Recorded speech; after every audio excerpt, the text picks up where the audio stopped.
Radio Claret América presenta Sediento de ti, la palabra, fuente de vida, con el sacerdote misionero claretiano Tony Díaz.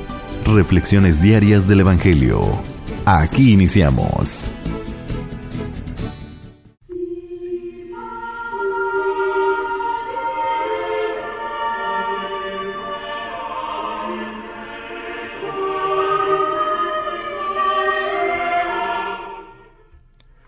Bienvenidos hermanos a nuestras reflexiones del Evangelio del día.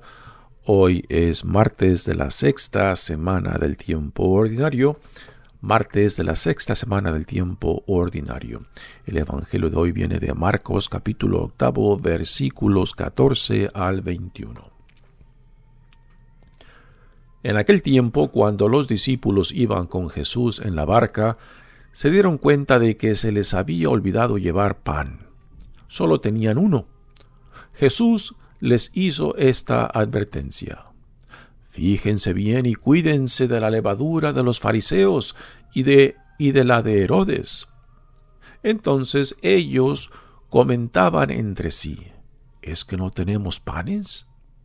Dándose cuenta de ello, Jesús les dijo: ¿por qué están comentando que no trajeron panes? ¿Todavía no entienden ni acaban de comprender? ¿Tan embotada está su mente? ¿Para qué tienen ojos ustedes si no ven y oídos si no oyen? ¿No recuerdan cuántos canastos de sobras recogieron cuando repartí 5 panes entre 5,000 hombres? Ellos le contestaron: 12. Y añadió: ¿y cuántos canastos de sobras recogieron cuando repartí 7 panes entre 4,000? Le respondieron: 7. Entonces él dijo: ¿y todavía no acaban de comprender? Palabra del Señor.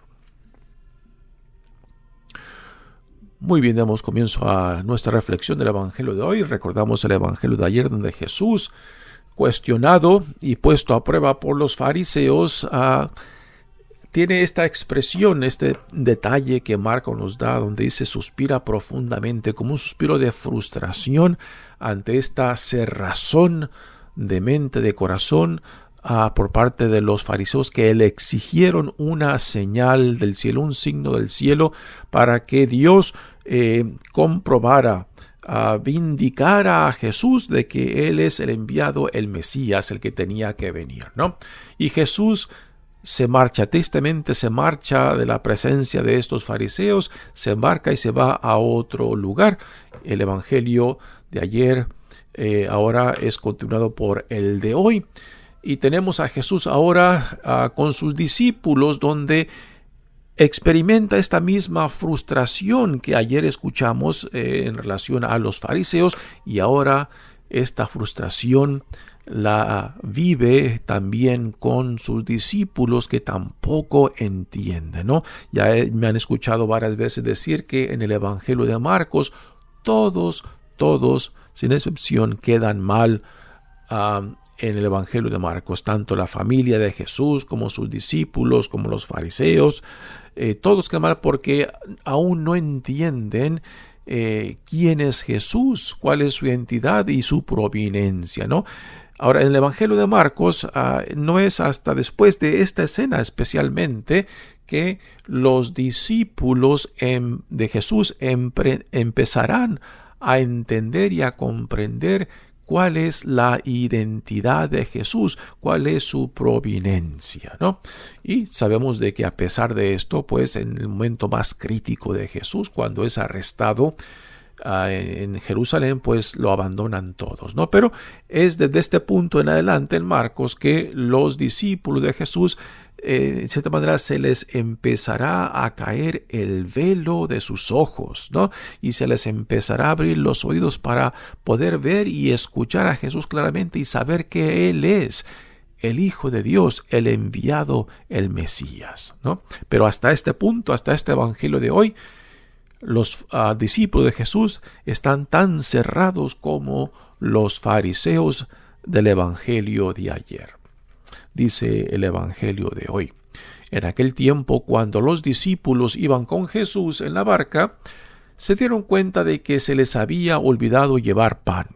Solo tenían uno. Jesús les hizo esta advertencia: fíjense bien y cuídense de la levadura de los fariseos y de la de Herodes. En los evangelios, la levadura tiene una connotación negativa, y también en el Antiguo Testamento la levadura es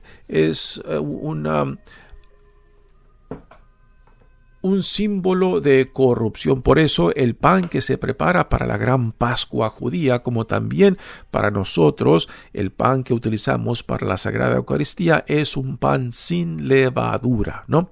Porque la levadura es un elemento corruptivo, aunque también hay elementos positivos. Ya en los evangelios Jesús utiliza la levadura, que una poca cantidad de levadura tiene la capacidad de fermentar una gran cantidad de masa para el pan, ¿no? Y en ese ejemplo Jesús utiliza la levadura con una connotación positiva, en lo cual la presencia del reino, aunque sea en cantidad pequeña, tiene el potencial, la capacidad de influenciar en gran parte, o en una forma muy grande, ¿no? Pero en general podemos decir que la levadura tiene una connotación negativa que simboliza corrupción, cerrazón de mente, hipocresía. Pero aquí, ¿por qué Jesús habla de la levadura de los fariseos y de Herodes? Quizás puede hacer referencia a ese mismo significado o connotación de la levadura, que se refiere a la corrupción, tanto de mente y de corazón, la cerrazón a la hipocresía, que es un tema, una crítica que Jesús da fuertemente a los fariseos y escribas. Ahora hay algunos comentaristas que dicen de que quizás el por qué Jesús junta aquí a los fariseos y a Herodes bajo el tema de la levadura, que también pueda hacer referencia al significado nacionalista de las expectativas que tanto los fariseos como Herodes quizás tenían en torno al Mesías, ¿no? Y Jesús no viene con aspiraciones políticas, no viene necesariamente con la misión de expulsar a los romanos de las tierras de Israel, o de restablecer la monarquía, o de purificar la religiosidad en torno al templo. No, Jesús viene de una forma, en cierta manera, muy inesperada. Primeramente, no nace entre la crema innata de sus tiempos, no nace en una familia real, nace en la pobreza, prácticamente en el anonimato, ¿no? Y para nosotros que leemos este evangelio, pues entonces se nos pregunta, ¿no? La pregunta de ayer que hice en torno al evangelio, de ella: ¿cuáles son tus expectativas de Dios? ¿Cómo esperas de que Dios venga a ti? ¿Una forma extraordinaria, milagrosa? ¿O quizá está dispuesto a recibirlo en la forma más ordinaria, que Él pueda tocar a tu puerta? Porque todos funcionamos bajo diferentes expectativas en torno a Dios, al mundo, de otras personas, por ejemplo, y cuando Dios o el mundo o otras personas no encajan en nuestras expectativas, pues simplemente no los vamos a recibir, a reconocer, o no los vamos a tomar en consideración, y fácilmente vamos a descartarlos, como Jesús fue descartado en gran parte por la crema innata de sus tiempos, o sea, de los líderes de la comunidad judía de aquel entonces. Y aunque mucha gente, cuando escuchamos los evangelios, las multitudes y miles que lo seguían, pues a últimas, cuando Jesús entra triunfalmente a Jerusalén, prácticamente va solo. Aún sus discípulos, el círculo de intimidad más cercano a Jesús, a últimas también lo abandona en el tiempo crucial, cuando es arrestado, ¿no? En cierta manera es el caminar de todos nosotros, ¿no? A últimas nadie más puede caminar nuestro sendero más que nosotros. Nadie más puede dar los pasos que cada uno de nosotros tenemos que dar más que nosotros. Otros nos pueden acompañar, nos pueden echar porras, pero a últimas, cada uno de nosotros tenemos que caminar nuestra propia jornada, cargar con nuestra propia cruz. Y aquí es un símbolo muy, muy específico cuando Jesús dice: el que me quiera seguir, que tome su cruz. No, Jesús no dice mi cruz, sino su cruz. Cada uno tenemos nuestras cruces, puesto que nuestras vidas son únicas y singulares, y la cruz de cada uno pues está conectada a nuestra singularidad de vida, donde Dios se hace presente, donde Dios viene a llamarnos. Así que ante esta advertencia de Jesús, los discípulos quedan confusos porque piensan que Jesús está refiriéndose al pan que no han traído. Aquí Jesús está hablando en cierta manera metafóricamente. Sí, Jesús está utilizando la levadura como una metáfora para referirse a la dureza de corazón, hipocresía o las aspiraciones nacionalistas que quizás los fariseos y Herodes tenían en torno al Mesías, y los discípulos toman sus palabras metafóricas literalmente. Así que Jesús está hablando a un nivel y los discípulos están escuchando en otro nivel. Jesús habla metafóricamente, los discípulos lo entienden o lo interpretan literalmente cuando piensan que está hablando acerca del pan. Y es aquí ahora donde viene la reacción también frustrante de Jesús en torno a sus discípulos. Algo muy similar a la reacción de Jesús en torno a los fariseos del Evangelio de ayer, cuando Jesús suspira profundamente en frustración y tristeza por su dureza de corazón. Y pues igualmente ahora Jesús manifiesta esta frustración en torno a sus discípulos cuando dice: ¿por qué están comentando que no trajeron panes? ¿Todavía no entienden ni acaban de comprender? ¿Tan embotada está su mente?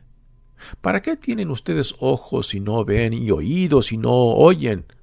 Y ahora vienen unas preguntas muy interesantes. ¿No recuerdan cuántos canastos de sobras recogieron cuando repartí 5 panes entre 5,000 hombres? Esta palabra de recordar es una palabra muy importante, puesto que en el Antiguo Testamento recordamos que Dios le dice, y los profetas le dicen al pueblo de Israel, de que nunca olviden lo que Dios ha hecho por su pueblo. Así que guardar en la memoria y transmitir a la memoria de las siguientes generaciones lo que Dios ha hecho es un tema muy importante en el Antiguo Testamento. Y aquí Jesús les recuerda a ellos, por ejemplo, lo que un poquito atrás, cuando Jesús llevó a cabo la segunda multiplicación de los panes, y aquí Jesús les dice: ¿no recuerdan cuántos canastos de sobra recogieron cuando repartí 5 panes entre 5,000 hombres? Y ellos le contestaron: 12. Y añadió: ¿y cuántos canastos de sobra recogieron cuando repartí 7 panes entre 4,000? ¿No? Así que esa palabra de no recuerdan, los discípulos fácilmente no han grabado el significado de esa multiplicación, de esa alimentación de miles de personas por la iniciativa e intervención divina de Dios en Jesucristo. Y Jesús finalmente cierra con esta pregunta a sus discípulos. Entonces Él les dijo: ¿y todavía no acaban de comprender? Esta pregunta es muy acusante, ¿no? Y todavía no acaban de comprender, ¿no? Ahí fácilmente podemos escuchar, ¿no?, por medio de la imaginación, la frustración de Jesús. Esa misma frustración que vivió con los fariseos en el Evangelio de ayer, cuando dio ese suspiro que Marcos nos describe. Pues igualmente aquí Jesús ante sus discípulos está viviendo esta frustración, esta cerrazón de la mente y de corazón de sus discípulos, que tampoco entienden a Jesús, ¿no? Y nosotros que leemos este Evangelio, pues igualmente somos confrontados por esta pregunta de Jesús. ¿Y todavía no acabas de comprender? ¿Qué esperas? Es una pregunta que fácilmente Jesús nos podría dirigir a cada uno de nosotros, ¿no? ¿Qué esperas para jugártelas conmigo? ¿Qué esperas para abrirte a esta iniciativa de Dios que viene a ti para decirte si quieres ser parte de este reino que Dios ha inaugurado en Jesucristo o no? Mi nombre es Padre Tony Díaz, misionero claretiano. Que Dios los bendiga. Radio Claret América presentó Sediento de ti, la palabra. Fuente de vida. Sus comentarios son importantes. Contáctenos en radioclaretamerica@gmail.com.